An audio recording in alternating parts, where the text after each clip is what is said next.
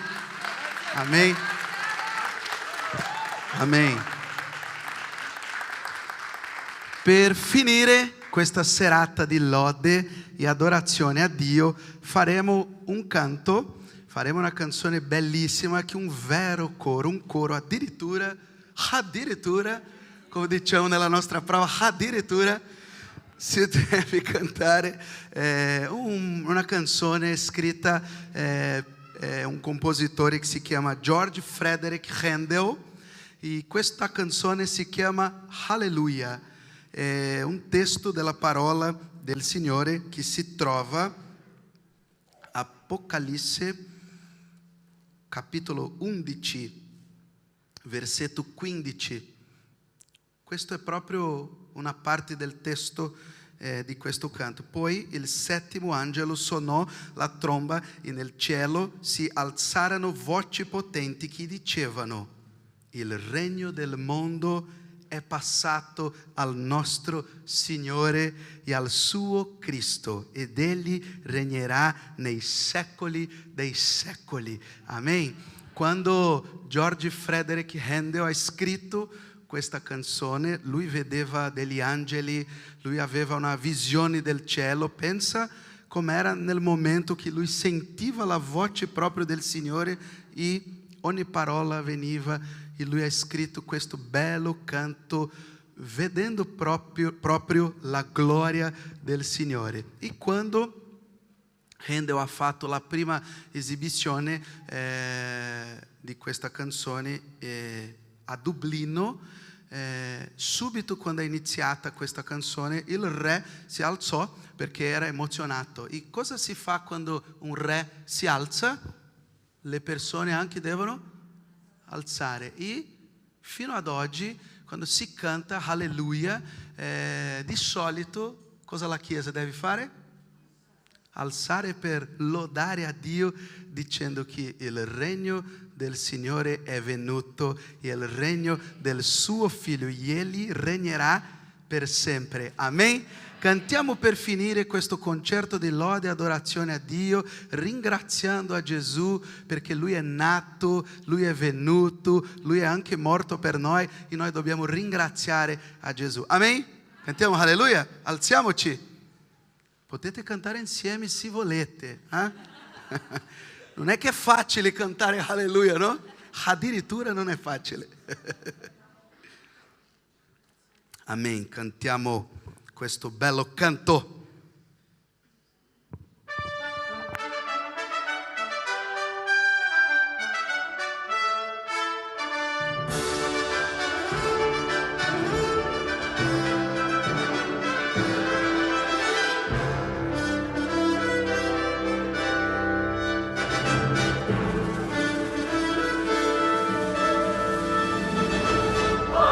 Alleluia, alleluia, alleluia.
Ok, grazie per averci ascoltato e sappiamo anche che c'è stata qualche piccola stecca, no? In mezzo qua, non ve ne siete accorti, e se a voi è sembrato bello potete immaginare cosa sarà nell'eternità insieme al nostro Signore, no?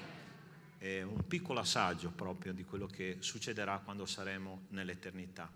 Che il Signore vi benedica e grazie per averci ascoltato. Tornate domani mattina se siete liberi, saremo felicissimi di ospitarvi e di stare un po' con noi, ok? E io voglio pregare per voi e per tutti noi prima di chiudere questa nostra serata di adorazione e di lode, ok? Nostro Dio, nostro Padre, grazie per quello che abbiamo vissuto stasera. Frutto di impegno, ma soprattutto frutto di un cuore, Signore, che ti vuole adorare. Che la tua Chiesa, Signore, abbia questo cuore grato, Signore, a te, per tutto quello che tu sei e per tutto quello che tu fai per noi ogni giorno. Io ti benedico per ogni persona che è intervenuta qua, Signore, con la sua presenza. Ti prego di benedirla e di accompagnarla fra poco a casa con la tua grazia, con la tua pace e con il tuo amore. Nel nome di Cristo Gesù. Amen.